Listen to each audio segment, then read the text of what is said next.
On est dans Yoma Ayin Bet et rien qu'on reprend la ligne juste d'avant de Ayin Aleph Hamoud Bet sur le problème de combien de fils il y a dans les différents tentures, habits des Kohanim. Alors là on revient Me'il.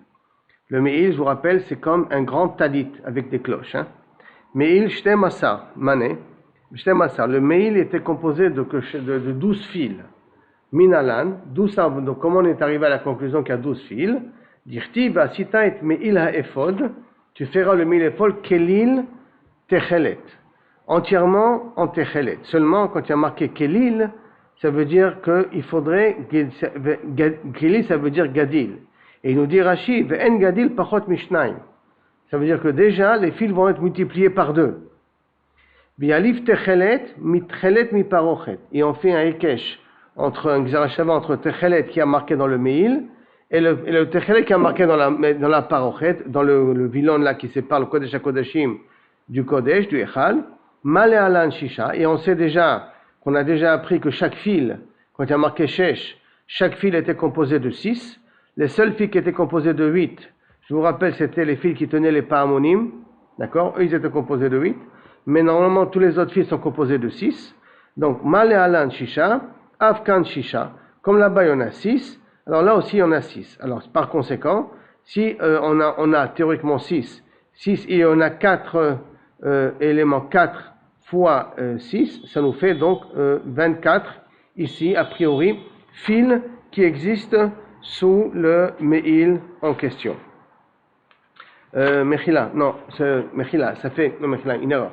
Quand il est fait, comme il est fait un compte Techelet, le Techelet c'est 6, et ça doit être Gedil, donc ça doit être multiplié par 2, donc ça nous fait 12, au total 12 fils pour le Techelet, pour le Me'il. Je reprends, puisque le Me'il est fait que de Techelet, et dans Techelet il y a marqué le mot Kalil, et le Kalil ça veut dire Gadil, et Gadil ça veut dire c'est minimum 2, ça veut dire qu'il faut le multiplier par 2. Alors à ce moment-là, comme chaque fil de Techelet il est de 6 fils, multiplié par 2, ça en fait 12. La Gemara demande, Venilach Mishulav Sheverimona, pourquoi tu veux apprendre de la parochet? Tu n'as qu'à apprendre des clochettes qui sont en bas du Me'il lui-même. Quand tu es parti tellement loin, les clochettes du lui-même, et là-bas il y en a 8. Mala Alan Shmona, Afkan Shmona, même là aussi il en faut 8. Et donc 8, ça veut dire multiplié par 2, ça nous fait 16. Donc peut-être il faut 16 fils. Réponse, Danim Kli Mikli, Ben Danim Kli Mitarchi. On apprend d'un ustensile à un ustensile, ça veut dire un habit, c'est un ustensile. Le vilon, c'est un ustensile. Alors que les clochettes, c'est un tarchit, c'est un ornement. Vendanim kli mitarchi, tarchit kli mitarchi. La Gemara demande kli adraba, au contraire. Danin gufo mi gufo, puisque les clochettes se trouvent sur le Me'il lui-même. Donc tu as intérêt à apprendre du Me'il lui-même. Ça veut dire que des clochettes, tu as intérêt à apprendre sur le Me'il, puisque c'est dans le même instrument. Vendanim gufo mi alma. Et on n'apprend pas, normalement, d'un din, de gouffo, du Me'il, mais alma, de quelque chose d'extérieur, qui est le vilon, qui est la parochet, qui n'est pas un habit en lui-même. Alors, raison de plus que c'est important d'apprendre après la clochette. Donc, je devrais dire qu'il y en a 16 fils, et pas 12 fils.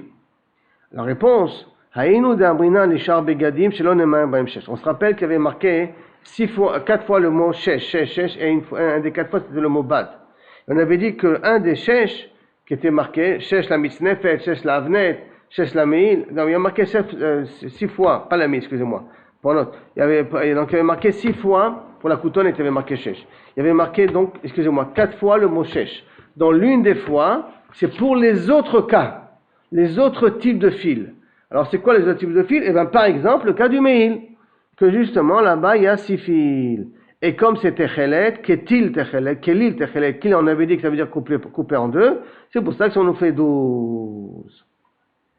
Maintenant on continue. Parochet, Esrim Ve'arba. Le vilon là qui fait la séparation était quoi? Chaque fil était composé de 24 fils. Arba de Shita. 4 de 6. Pourquoi 4? Techelet, Ve'argaman, Tolad, Shani, Ve'shesh Mozar. Donc on a 4 sortes de fils. Chacun il doit être fait de 6. Donc tu multiplies ça par 6, ça nous fait déjà 24. Et l'odina, velodina. Et là-dessus, tu n'as pas besoin d'être mitvaker. Ça, c'est pachout. Les choladeot, que là, il y en a 24. Et l'enseignement, il est pachout, sans complication. Parce que comme chaque fil était de 6, multiplié par 4, puisqu'il y a 4 sortes de fils, ça nous fait 24. Maintenant, on passe à Choshen Ve'ephod. Prochaine fois, il y en a Esrim Beshmone, il y en a 28 fils. Mina, d'où on apprend ça? Réponse, Dirti Vasita, Choshen Aefot, Maaser Choshev. Tu dois faire le Choshen Aefot, d'accord? Vasita Choshen Mishpat, Maaser Choshev. Le Choshen, tu dois le faire d'une façon Chachama. Bemaase, Kemaase Ephod, comme le Ephod. Ta'aseu Zahav, tu le feras en or, Tchelet Vergaman, Tolaat Shani, Veshesh Mozar. Donc en vérité, il y en a 5 morceaux, il y a 5 types de fils. Il y a en plus de ça, l'or en question. Mais nous savons déjà que les 4 premiers, ça veut dire que Tchelet Vergaman, Tolaat Shani, Veshesh Mozar, cela c'est multiplié par 6. Parce que chacun des fils, on a dit qu'il a déjà 6 fils. Multiplié par 4, ça nous fait donc 24. Donc, Arba'a de Shita Shita, les 4 qui sont de 6, 6, donc on arrive automatiquement à 24 automatiquement. Esrim d'Arba, Za'av Arba'a, l'or il y a encore 4 fils, pourquoi pas 6, la Gemara va en parler, 4 fils, Esrim Betmonia, ça nous fait 28, pourquoi 4 fils? Ça veut dire pour chacun des Tchelet, Argaman, Tolad, Shani, Veshesh, on met un fil en or. Ça nous fait donc 4 fils en or ajoutés, et ça nous fait au total donc 28 fils pour faire un fil du Ephod. Un fil du Ephod et du Choshen est composé de 28 fils en lui-même. Donc, Arba'a, Esrim et Mania. La Gemara demande, pourquoi tu fais comme ça? Ve'ema Zahav Namishisha. Peut-être l'or il a réussi de composer de 6 fils. Donc ça augmentera à ce moment-là. C'est pas de 28, hein. Peut-être l'or il doit de 6 fils. Et si l'or il doit de 6 fils, alors à ce moment-là, on arrive à 30 fils. Amar Ravacha Bar Yaakov, Amarkra. Non, comment est marqué dans le pasuk? Vekatzatz petilim. Et tu couperas les fils. Maintenant, les petilim, il n'y a pas marqué le mot patil au singulier, hein, marqué petilim au pluriel. Alors, petilim, ça veut dire quoi? J'ai une plaque en or et je coupe des fins fils d'or. D'accord? Vekatzatz petilim au pluriel. Ptil, il n'y a pas, alors, petilim, ptil, il n'y a pas marqué. Ptilim, il y a marqué. Alors, il y a marqué Arekan Arba'a. Donc, c'est avec Katsas, petilim, je vous lis le verset en question. Le verset, il dit comme ça. Vaikreu et pachea zahav. Donc, la plaque en or. Vekitzes petilim, la asod betoch ha-techelet. Donc, couper des fils à l'intérieur de la techelet. Betoch ha-argaman, dans le argaman. Betoch tolat shani, à l'intérieur du fil rouge. Ou betoch ha-shesh, à l'intérieur du shesh, maaser choshev. Donc ça veut dire dans chacun des 4 fils qu'on a parlé auparavant, il faut mettre petilim de les chaora au pluriel. C'est un petit peu embêtant.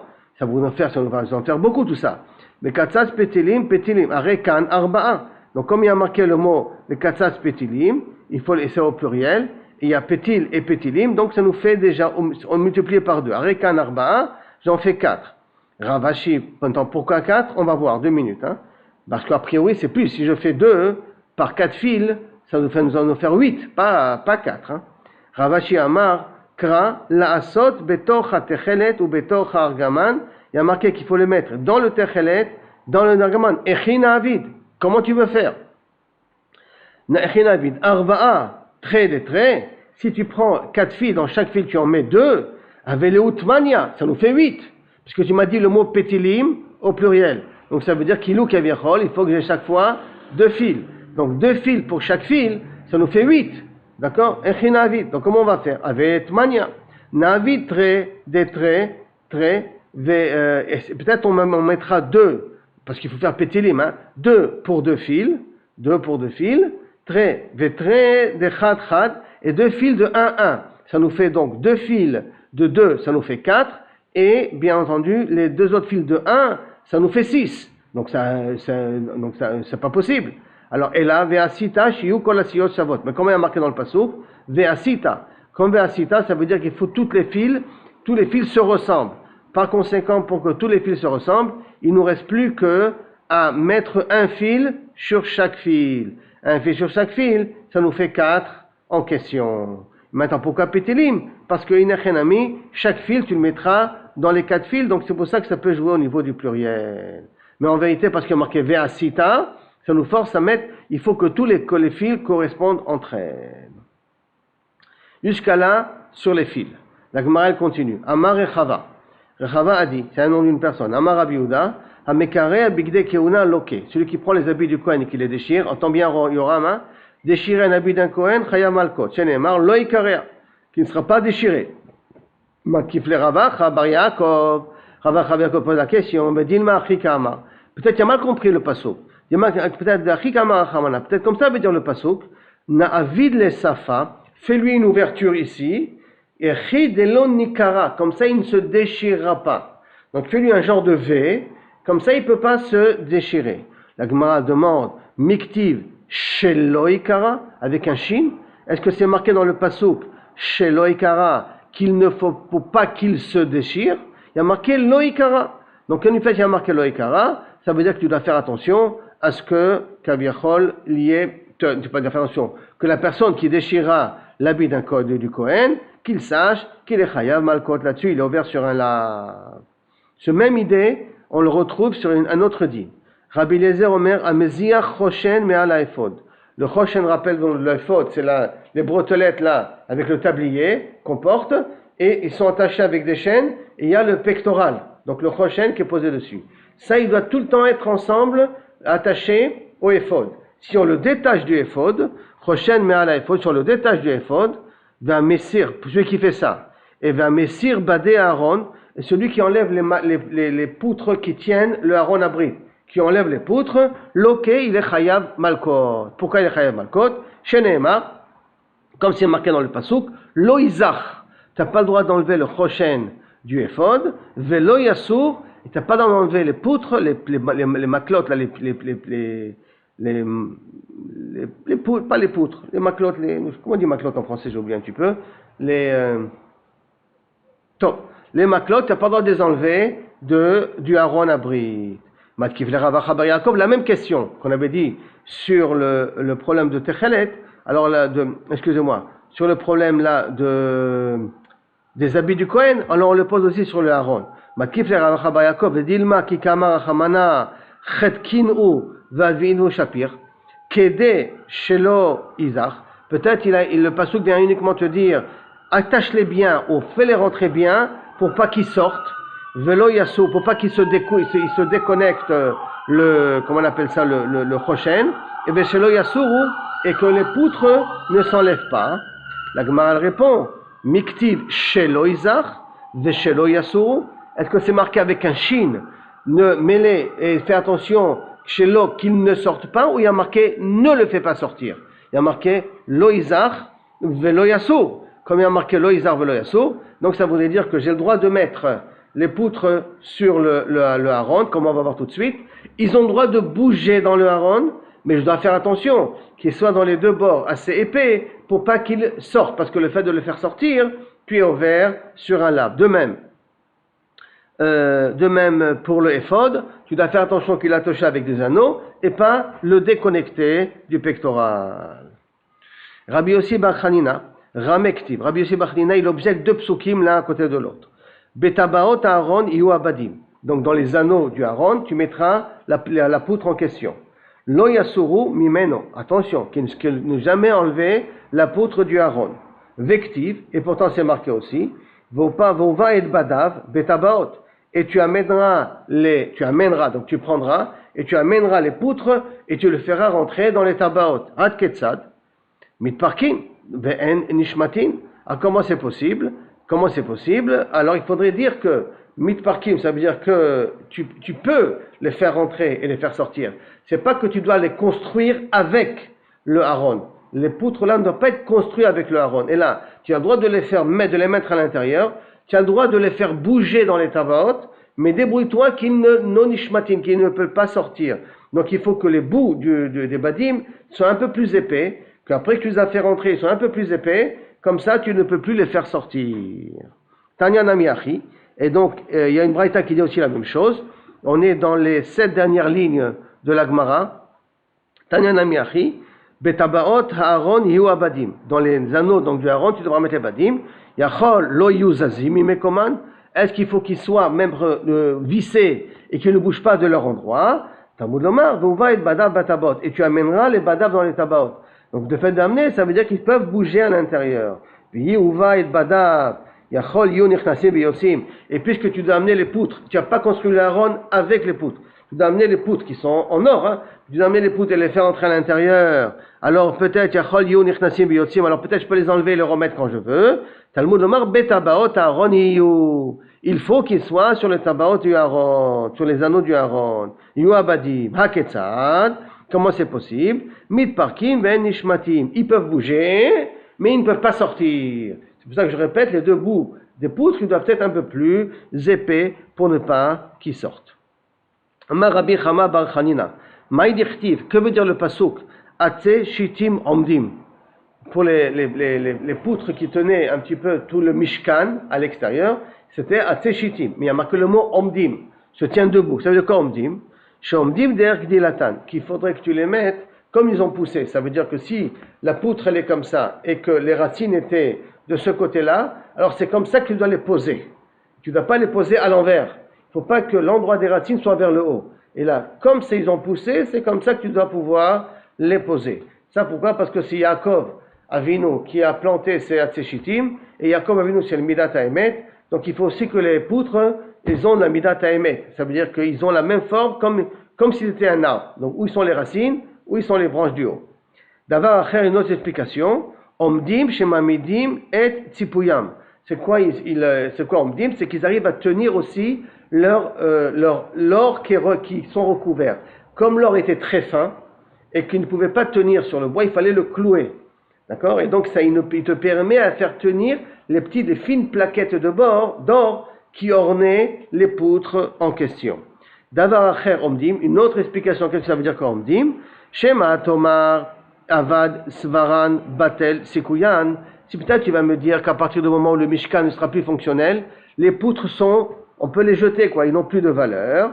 Talmud Lomar, omdim le'olam ou al-me'olamim. Et là, pourquoi il y a marqué omdim? C'est que les poutres ne seront jamais détruites, elles existeront éternellement. Ça veut dire que même que Bezrat Hashem, quand on aura le troisième Beth Amikdash, les poutres du Mishkan, on les retrouveront bien entendu, et on les gardera au musée où on refera un Mishkan en parallèle, parce qu'il n'aura pas la même Doucha Bevadaï, mais en tout cas, les poutres sont éternelles. C'est ça que ça veut dire le mot omdim. Rami Chama bar Hanania, il dit, Maïdirtiv, que veut dire le mot et bigde aserad et saret bakodesh? Que veut dire les habits du Kohen? Tu entends, Yoram, tes habits du Kohen s'appellent bigde serad. Serad, ça veut dire comme un rescapé, comme soré. C'est quoi les habits des rescapés? Les charret bakodesh. Quelle notion de rescapé on a besoin? Hein?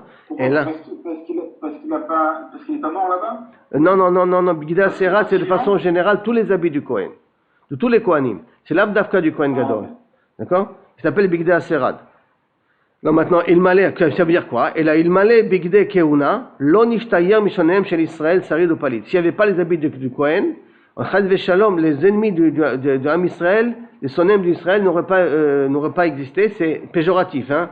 Ça fait allusion à Chad ben Israël. Pourquoi? Parce que comme le Kohen ne peut pas faire de sacrifice sans les habits, par conséquent, les habits, c'est impératif pour qu'on puisse être mechaper à travers le sacrifice. Donc c'est pour ça qu'on appelle ça serad. Serad parce que grâce aux habits, on peut faire des sacrifices. Rabbi Shmuel bar Nachmani Amar, Debe Rabbi Shimon, Tana badim shegordim otam kebriatan. Ce sont des habits que lorsqu'on les fait, on les fait comme on les a tissés.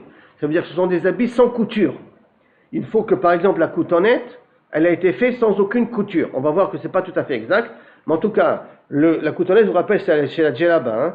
Cette djellaba-là, elle est faite en cercle, donc il faut un métayer qui soit fait en cercle, et de sorte que tout le tissu, tout l'habit est tissé en même temps. Il n'y a aucune couture au niveau de l'habit. C'est ça que ça veut dire sarad.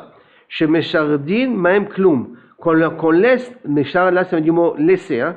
On laisse même kloum, kloum, c'est toujours quelque chose. Un petit quelque chose, on laisse. Ou mahi, et qu'est-ce que c'est le petit quelque chose qu'on laisse? Amar elou maase machat. Quelques petits points de couture qu'on va faire. La Gemara de points de couture, métivé. Bigde keuna en aussi maase machat. Pourtant, on a dit que bigde keuna ne sont pas cousus. Il n'y a pas de cousus. Ils ne sont pas cousus. Et là, maase oreg, ça doit être tissé en même temps. Chez Nehemar maase oreg, il dit non, amar le abaye. Donistancha, et là, les betiat shelahem. Pour les manches. Les manches, ça, tu es obligé de les faire à part. Tu ne peux pas faire et tisser l'habit et tisser les manches en même temps. On n'a pas d'instrument. En tout cas, il n'y avait pas d'instrument à l'époque qui pouvait faire les deux choses en même temps. Par conséquent, les manches, il fallait les faire à part, et les manches, on les cousait. C'est pour ça qu'il y a un petit point de couture, mais comme c'est infime par rapport au reste de l'habit, c'est pour ça que c'est considéré comme kloum, comme une minorité. Comme c'est marqué, Betiat shel bigdei keonim, ne'reged bifnei atzma, on les tissait à part, venidbeket ima beged, et on les collait à l'habit. Umagat ad pisat hayad, et on les collait donc pas avec la couture, avec un fil et une aiguille bien entendu, ad betayad, et ça devait arriver jusqu'ici, hein, jusqu'à betayad, jusqu'à le bout de la main. Amar Rechava, Amar Rabbi Yehuda, Shalosh aronot ayu betzalel, asa betzalel. Quand Betzalel a fait le Aron HaKodesh, l'Aron HaKodesh est composé de 3 armoires. Alors 3 armoires, il y a normalement un dessin, si je le trouve, tant mieux, je vous le montre tout de suite. Le voilà. Donc 3 aronotes il y a ici. Hein. Vous voyez, vous allez voir le Aron Aptemi en or, comment on va dire tout dans la Gemara, le Aron en bois, Atseshitim, et le Aron extérieur en or aussi. Et les poutres que je vous ai dit, qui nous font tenir, vous voyez qu'ils sont épais dans les deux bords pour qu'ils ne puissent pas sortir. Et en haut, il y a la caporet, le mirsé, donc le couvercle, qui me ferme tout ça. Alors, je reviens donc dans la Gemara. Amar Rechava, Amar Rabbi Yehuda, Shalosh Aronot Asher Betzalel. Betzalel, il a fait 3 aronot. Emtsaï Shel Etz, celui du milieu est fait en bois, Tisha, qui est de 9 poignées, Tisha Tefachim. Pnimi, celui qui est à l'intérieur, Shel Zahav, il est fait de Shmona Tefachim, parce qu'il est plus petit. Vechitzon, celui d'extérieur, Asara Tefachim et Machéou, et un petit quelque chose. Le petit quelque chose, on va voir tout de suite après dans la Gemara qu'est-ce que ça veut dire. La Gemara dit comment tu peux dire comme ça qu'il est de 10, Vatania Chadasar ou Machéou. Voici pourtant une braïta qui nous dit que celui de l'extérieur il est fait de 11 et un petit quelque chose. Lo Kashia, c'est pas une Kushia, comme on verra plus tard. Ha Keman de Amar Yesh Beobio Tefach. Où il va d'après le Mandamar que Kaviachol il a une épaisseur de 1 tefach, ça veut dire que celui de le Etz lui-même, si je ne me trompe pas, c'est le Etz lui-même, il a une épaisseur de tefach, je revérifier, de tefach. Non, le Aaron Achitzon, donc le Aaron extérieur, le Aaron en or, il a une épaisseur de 1 tefach, et donc comme il a une épaisseur de 1 tefach, il doit être un peu plus haut, c'est pour cela que ça devient 11 tefachim, parce qu'il est un peu plus épais que les autres. Et l'autre, il va d'après le Mandamar qui dit que Kabiachol, il n'a pas un tefach, c'est pour ça que ça fait exactement 10 pour l'armoire, le caisson en or extérieur.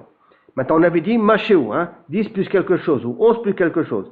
Qu'est-ce que c'est ce quelque chose-là? Maï Machéou, Zer. C'est la couronne qui est autour du Aaron. Ça, c'est le Machéou qui est en plus. Amar Rabbi Yochanan. Donc, ça veut dire au niveau de Kaviachol, la profondeur du Aaron. Ça, c'est le Chora par rapport à la profondeur du Aaron qu'on parle maintenant. Maintenant, la Gemara, elle continue. Et elle dit comme ça. Amar Rabbi Yochanan. Shlosha Zerim Hem. Tu as 3 ustensiles dans le Beth Amikdash qui ont des couronnes. D'accord? Shlosha Zerim. Shel Mizbeach, celui de Mizbeach en or. Shel Aaron, donc en l'occurrence l'Aaron Abrit, comme on vient de dire. Shel HaShulchan, et celui des 12 pains. Il y a là-bas aussi, une petite couronne. D'accord? Une couronne autour. Shel HaShulchan, alors, Shel Mizbeach Zacha Be'Aaron. Du Mizbeach a été zoché Aaron en faisant la Ketoret. Shel HaShulchan, c'est pour ça qu'il a ce qu'on appelle Kitre Keuna, la couronne de la Keuna. Shel Natalo, il a pris. Shel HaShulchan Zacha David Venetalo. Celui du Shulchan, donc la Parnassa pour Edoeg Malchut, pour Edoeg ou Am Israël, Edoeg Malchut Israël, c'est le Malchut. Ça, c'est David Ameler qui a été zoché, Venetalo, puisque les rois ne peuvent être que de la descendance de David. Mais chez Aaron, Adain Munach, la couronne qu'il y a dans l'Aaron Abrit, elle est encore libre. Elle est encore libre à qui peut la prendre, et ça représente un Keter Torah. On a dit Keter Keuna, Keter Malchut, ça c'est déjà pris, c'est fini, on ne peut plus les reprendre. Et par contre, Keter Torah, c'est donné à tout le monde. Kol Arotzelikar, Yavo Beikar, toute personne qui veut se servir, la brioute qui vient et qui prend ce Keter là. Shema Tomar, Pachothu, tu peux me dire peut-être que c'est moins important, ce Keter là. Talmud Lomar, Bi Melachim Imlochu. Par grâce à la Torah, Kaviachol, les Melachim vont être intronisés. Donc sans Torah, les Melachim n'ont pas de valeur. Donc au contraire, le Keter Torah, il est plus important que Keter Malchut et que Keter Keuna, et ça tout le monde peut être Zoché. Rabbi Yochanan Ramektiv. Rabbi Yochanan dit, attends, il y a un petit problème, il y a une petite contradiction. Comment ça? Ktiv Zer, Bekarinan Zer. C'est écrit Zer sans Yud, et on le lit Zer avec Yud, avec un Tzeret, d'accord? Zer. Alors que ça veut dire quoi, hein? Zacha na solo Zer. S'il est Zoché, ça veut dire que Bémet, la Torah, elle est bien développée chez lui. Alors Zoché, il est comme une couronne. Lo Zacha, s'il n'a pas mérité, Zara. Zer, Zar, ça veut dire mot Zer sans Yud, c'est que mot Zar, c'est étrangère. Zara et Meno, elle sera étrangère à lui, donc elle va lui poser plus de problèmes qu'autre chose. Rabbi Yochanan Ramektiv. Rabbi Yochanan objecte encore deux autres psukim. Ktiv asita alecha Aaron atzeshitim. D'un côté, il y a marqué qu'Akadosh Baruch Hu dit à Moshe Rabbeinu, tu feras le Aaron atzeshitim, le Aaron abrit, c'est toi qui le feras. Vektiv ve'asu Aaron atzeshitim, et c'est marqué après au pluriel qu'ils ont fait le Aaron atzeshitim. Alors décide, c'est toi qui le fais ou c'est fait au pluriel, c'est d'autres qui le font. La mikan est Talmid Chacham, shebnei Yiro metzuvim lasot lo melachto. Là, de là, on apprend qu'un Talmid Chacham, il faut que le Tzibour s'occupe de sa parnassa. Lui, il donne des ordres, donc il a un truc, mais c'est le Tzibour qui fait son travail à la place. Là, on apprend de Moshe Rabbeinu. Après, on a dit, mi baito mi bechut tetzapenu. Le Aaron Abrit, tu dois l'enduire d'or de l'intérieur et de l'extérieur, comme on vient de dire auparavant, suivant les questions qu'on a. Mais de là, on va prendre ça comme une métaphore. Amar Rabba, kol Talmid Chacham, shen tocho kebaro, et non Talmid Chacham. Tout Talmid Chacham, que l'extérieur à l'intérieur ne correspond pas, donc il joue le Talmid Chacham, à l'intérieur il n'a pas l'air d'être un Talmid Chacham, ou l'inverse, d'accord? À l'extérieur il ne montre pas Talmid Chacham, à l'intérieur il est. En tout cas, il ne faut pas qu'il y ait de différence entre l'intérieur et l'extérieur. Tocho kebaro, et non Talmid Chacham. Abaye, Amar Abaye, Vitema Rabba Bar Ula, il te dit, Nikra Nitav. Celui qui est un Talmid Chacham dont l'intérieur n'est pas égal à l'extérieur, Nitav, dégoûtant. Mamash, c'est quelqu'un qui peut avoir plein de Torah, mais ça ne vaut rien sa Torah. Il est dégoûtant. Chez Neymar, Afki Nitav et Ne'elach. Ishote Kamaim Ola. Même qu'il est Nitav et Ne'elach est dégoûtant et puant, d'accord? Ishote Makemaim. Maintenant qu'il voit comme de l'eau, Ven Maim et la Torah, Ola, ou comme de l'eau d'un korban. Korban, Ola qui monte, de l'eau qui monte. Comme si Kaviachol il boit de la Torah, mais pourtant un Tocho Kebaro, donc Kefir, sa Torah ne vaut pas grand chose. Amar Rabbi Shmuel bar Nachmani, Amar Rabbi Yochanan. Maï dirtiv. Que veut dire le pasuk? Lamazé mechir biyad kesil. Comment ça se fait qu'il y a un prix dans la main d'un kesil, quelque chose d'important dans la main de kesil, quelqu'un qui n'est pas très futé, l'iknot chokhma, qui veut acheter de la chokhma, velev en, et il n'a pas de cœur. Oy lahem, les sonehem, et quand il explique, Oy lahem, malheur à sonehem chez Talmidei Chachamim, c'est péjoratif, hein. Faut pas dire Chavishom Talmidei Chachamim, on dit sonehem, les ennemis de Talmidei Chachamim, sheoskim batorah, ve'en baim yirat shamayim, chaz v'shalom. Skim batorah, ils n'ont pas d'yirat shamayim. Machiz, là-dessus Rabbi Yanai, et là-dessus Rabbi Yanai, il a donné une expression là-dessus. Haval al delit le darta, mal dommage à celui qui n'a pas de chatser, qui n'a pas de cour, vetara le darte avid, et il fait une ouverture à la cour. Il n'a pas de cour et il fait une ouverture à la cour. C'est une expression pour dire malheur à ce Talmid Chacham là qui fait la Torah mais qui n'a pas de la Yirat Shamayim, donc sa Torah ne vaut pas grand chose. C'est comme s'il faisait une entrée à une cour qu'il n'a pas. Qui veut dire que même la Torah Kaviachol, il n'a pas. Amar le Rabba le Rabbanan. Rabba il disait au Talmidei Chachamim, Bematuna minachou, je vous en supplie, lo tirtun tarte geinom, n'héritez pas de geinom. Parce que si vous avez des Talmidei Chachamim qu'un Tocho Kebaro, alors déjà, Talmidei Chachamim, ils n'ont pas le Olam Hazeh. C'est déjà un fait. Ils sont pas riches. Et en plus, ils arriveront au Olam Haba. Et là-bas, ils vont les faire entrer au Gehinom. Donc, vous avez raté le Gehinom 2 fois. Et Olam Hazeh, vous n'avez pas profité sur Olam Hazeh, et dans le Olam Haba aussi. Donc, je vous en supplie, ne soyez pas des personnes qui perdent et sur Olam Hazeh et sur Olam Haba. Il faut que vous, si vous êtes Talmidei Chachamim, il faut que l'intérieur soit égal à l'extérieur. Abba Rabbi Shua ben Levi. Maï dirtiv, que veut dire le pasuk? Des autres à Torah Sercha Moshe. Sercha Moshe, que il a mis, Moshe Rabbeinu il a mis. C'est quoi cette Torah-là? Ça veut dire Zacha na solo Sam Chaim. Si quelqu'un il est zoché, donc il a de la Yirat Shamayim, la Torah le fait grandir. Sam Chaim, c'est un médicament. Lo Zacha na silo Samita. Il n'est pas zoché, il n'a pas d'Yirat Shamayim, ça se transforme en Samita, en Kaviachol, en poison. Vaïnou d'Amar Rabba, c'est ça qu'il a dit Rabba, de Uman la Sama de Chaye. Un Uman la Sama de Chaye, d'un médicament de la vie, de l'eau humaine, et celui qui n'est pas humain, celui qui n'est pas spécialisé, sama demuta, c'est comme un médicament pour la mort. Donc, pour un humain, c'est un médicament pour la vie, celui qui n'est pas humain, celui qui n'est pas spécialisé, c'est un médicament pour la mort. Amar Rabbi Shmuel bar Nachmani, Rabbi Yonatan Ramektiv, Rabbi Yonatan objecte de psukim. Pikoudé Hashem Esharim et Samechelef. D'un côté, on voit que Pikoudé Hashem, il rend les gens heureux. Vektiv, et c'est marqué pourtant un autre pasouk, Amar Tash Imrat Hashem Tserufa. Les paroles d'Akadosh Baruch Hu, ils sont tsarouf, ça veut dire pur. Pur, comme si on prenait de l'or et on le purifiait de toutes les saletés. Donc, Tserufa. Zacha. Zacha, mesamechto. S'il a été zoché, il est mesameach, ça mesameach oto. Lo zacha, s'il n'a pas été zoché, tzorafto, elle le brûle. Rish Lakish amar, migoufé dekra. Rish Lakish, il a dit, on apprend ça du pasuk lui-même, nafka. Zacha tzorafto lechaim, lo zacha tzorafto lemita. S'il était zoché, elle le purifie de la vie. Si elle n'est pas zoché, elle le purifie la mita. Yirat Hashem teora omedet laad. La Yirat d'Akadosh Baruch Hu, elle est pure, omedet laad. Elle existera pour l'éternité. Amar Rabbi Chia, ze alomet Torah betara. Ça vous concerne à vous, bemiuchad, d'accord? Qui veut dire quoi? Yirat Hashem teora omedet laad. Yirat Hashem, c'est taor, éteindra pour l'éternité. Amar Rabbi Chia, c'est celui qui apprend la Torah betara. Comment on apprend la Torah betara? Mahi, nose isha, v'achakach lomet Torah. Il se marie pour se protéger de tous les problèmes de mauvaises pensées, et après il étudie la Torah. Ça veut dire qu'un homme qui n'est pas marié, chal beshalom, sa Torah n'est pas propre. C'est pour ça que c'est important d'aller au mikvé tout le temps. Edut Hashem neemana. Les témoignages de Akadosh Baruch Hu, ils sont droites. Amar Rabbi Chia baraba, neemana hi le'aid belomdea.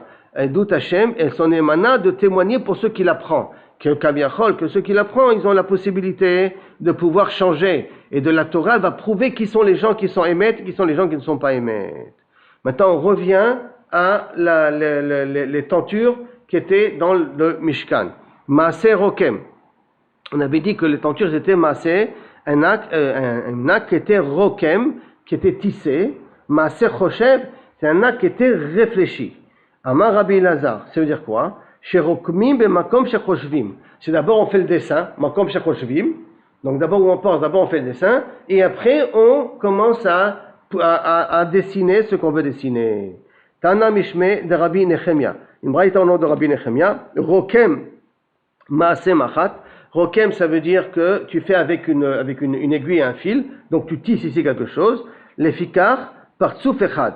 C'est pour ça que Kaviachol, il y avait une forme d'un seul côté. Quand je fais avec un fil, j'ai une forme d'un seul côté. Choshev, maaseh oreg. Choshev, c'est déjà quelque chose de tisse. Les fikar, shne partsufim, c'est pour ça qu'il y avait deux images. Ça veut dire que dans la tenture, il y avait d'un côté, par exemple, l'image d'un lion, et de l'autre côté, l'image d'un aigle. De deux côtés, c'était tissé, mais avec deux partsufim différents. Un, c'était maaseh rokem, l'autre, c'était maaseh choshev, et c'est pour vous dire qu'il y avait deux partsufim qui se regardaient des deux côtés. Je prends la teinture, je voyais deux dessins des deux côtés.